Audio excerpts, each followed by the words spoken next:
Yo, what's up everybody? This is Junior Chicken. Holy crap. I've gotten 21 hours and 19 minutes of gameplay into this. And I thought I had a lot to cover in the last PokeVlog. I've got even more of this PokeVlog, so where to begin? Well yeah, Eterna City. Before I went to the Eterna City gym, I went back to Eterna Forest, and really there was only one Pokemon I wanted to catch. So I caught a female Bunnyary and named it Cutesy. No worries, Tamashi, I don't plan to evolve it into Lopunny. Then, I went to the Eterna City gym, and Fiery Kong and Staravia were pretty much able to last me through the entire thing, even being Gardenia. Gardenia gave me the TM86 Grass Knot, which I plan to give to Fiery Kong as soon as it evolves into Infernape, so it has something against water and ground types. Now that Bucktooth was able to use the Cut HM, I was able to enter Team Galactic's building in Eterna City, and they were a bit more challenging this time. A few of the grunts had a Krogunk on their team, which was pretty interesting, but Jupiter's Skuntank took out about half my team. It was really tough, but thankfully I was able to pull through victorious. I got pissed off again when they realized they obtained enough energy through the Windworks Valley for whatever the hell experiments they were doing. I was able to rescue the bicycle shop owner, and Cynthia met me outside of the building to give me an egg. Since I already had a full party, I had to put Champion in storage. The next gym leader has Ghost type Pokemon, and fighting moves do nothing against ghosts. When the egg hatched, it was actually a Togepi. That was nice of Cynthia. I named my Togepi Chirag, but I put it back in storage again because it's at level 1. I need some strong Pokemon in order to face Fantina, so I exchanged Chirag with Rockhead. So Rockhead's on my team again. After getting my free bicycle, I pretty much rode through Route 206 and faced a bunch of the cyclists there and realized that some of my Pokemon were a bit underdeveloped. Thankfully, the path took me back to Oreburgh City, and I was able to go into the Oreburgh Mines to level up Psyduck and Bouquet, and also Bucktooth. And my Bouquet was actually able to evolve into a Roselia. I was so afraid it was going to be stuck as a Badoo its whole life. So I was pretty excited to see it evolve into Roselia. In fact, I was pretty shocked. Rockhead was also able to evolve from a Geodude to a Graveler. Underneath Route 206, I was able to catch myself a Gligar, and I named it Scorebat. I don't really know what I'm going to do with it, because I want to teach it Fire Fang and Thunder Fang when it becomes a Gliscor. And you can only learn that if Gliscor is at level 1. I'm guessing I can use Heart Scales to give it those moves, so I'm probably going to need to collect a lot of those. I also figured that my Staravia would be on my team for quite a while. So I took it to the nickname critiquer in Eterna City, and I was able to rename it Confidence. Once again, I was able to face a bunch of easy trainers before I reached Hearthome City. But Mount Coronet was a really annoying path to take down. Whenever backtracking from Oreburgh or Eterna all the way over to Hearthome, I kept on facing Meditites and Bronzors, and nothing else much really. Once I reached Hearthome City, I was introduced to a pretty different aspect of Pokemon outside of battles. It's pretty much where you had 5 different personality traits that your Pokemon could have, and you had to feed it Poffins in order to enhance those traits. Then you could enter them in contests and have them win ribbons. This one girl named Bebe in Hearthome City offered to give me an Eevee at level 20. At first I was skeptical of it, but then I decided to take it on, since I could get Leafeon, who's a pretty good grass type.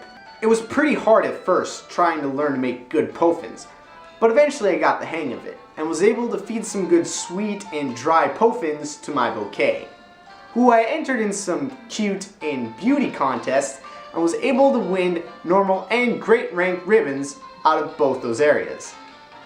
Yeah, I guess my Bouquet is a bit foppish, but there's nothing wrong with that. But enough about that, let's get to the gym. Before I went to the gym, I backtracked and went to the old chateau again. I've been there before only once, but it wasn't interesting enough for me at the time. But then I remembered you could catch Rotom and went back. I was able to catch a Ghastly with the Dusk Ball and name it Shadow Dude.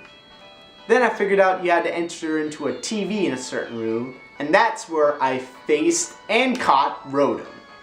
Yeah, basically my first legendary Pokemon is Rotom.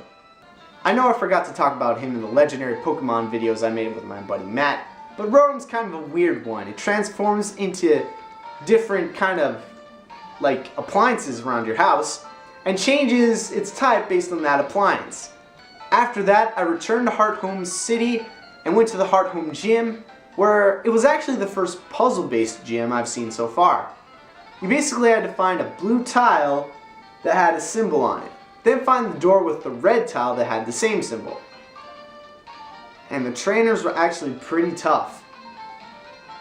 The last one on my face injured my team pretty badly, and I had to rush to the Pokemon Center before facing Fantina.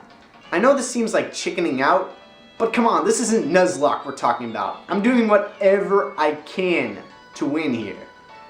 So I faced Fantina, and I was able to beat her. She gave me the Shadow Claw HM number 65, which is another move I plan to give to Infernape once he fully evolves.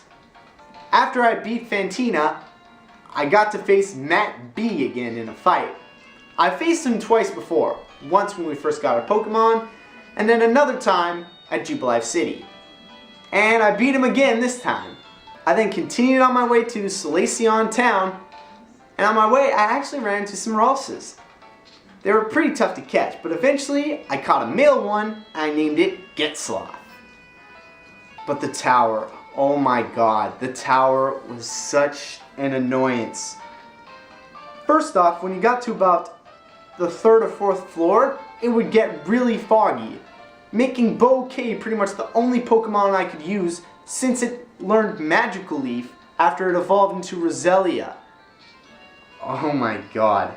It was so annoying that eventually I went to the Pokemon Center to heal my Pokemon, and then I realized I had to go to Solaceon Town just to get the HM Defog to help me out in that area.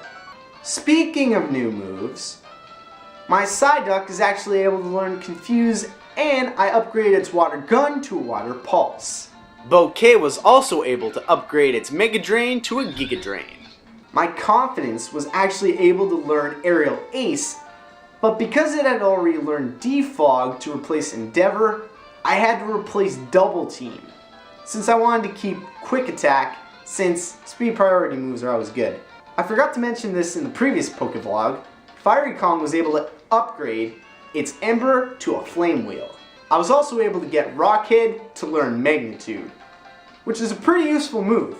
So I went to the Solaceon Ruins, got the Defog HM, along with some other items, taught my Confidence the HM because I couldn't teach it to Bucktooth, and it was not worth it. It was a total waste of time. Because when I went back to the tower and used it on the top floor, I was only able to get 2 items from the NPCs there. And even if I used it, if I returned to that floor, it would be foggy again. So I really just wasted my time. It really kind of ticked me off. This one guy in Solaceon Town said he'd give me a heart scale if I showed him an Onix. So I swapped my Rocket out for a Shellos. How the hell did I catch a Shellos? And went back to Oreburgh Mines to catch an Onix. It really tested my patience, but thankfully I was able to catch one. I then swapped Shellos out with the Onix, showed the Onix to the guy. He did give me that heart scale and a seal case. And then I swapped Onix back out with Rockhead. But seeing that the next gym is a fighting gym, I swapped Rockhead out for Cheeregg and gave Cheeregg an experience share so he'd level up more quickly.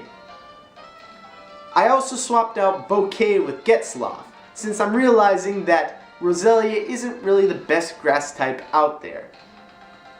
And I want to get Getzloff to turn into Gallade. I've actually learned quite a lot of TMs. I got Bullet Seed, Brick Break, Secret Power, Attract, Thief, Still Wing, Sleep Talk, and Substitute on top of the other ones that I mentioned before. I also caught a good rod, which might help me catch some more useful water type Pokemon in the future. Right now, I'm in Solaceon Town, and my team is pretty decent. I've got my Psyduck at level 28, along with my Confidence, which is at level 28. Chirag is still at a level 1, still needs to level up. Getzloff is at level 17. Bucktooth, my HM Slave, is at level 22. And my main guy, Fiery Kong, is at level 30. From here on out, I plan to evolve Chirag, Getzloff, and Confidence till they get at a pretty good level where they can face the gym leader at Vilestone City. I'll also possibly try and evolve my Eevee into Leafeon, since I pretty much figured out how I can do so. Phew! Man, that was a lot. Hope I didn't forget anything. I think I included most of the important stuff that happened to me. So, I hope you're excited to see my next PokeVlog. Thanks for watching, and I'll see you later.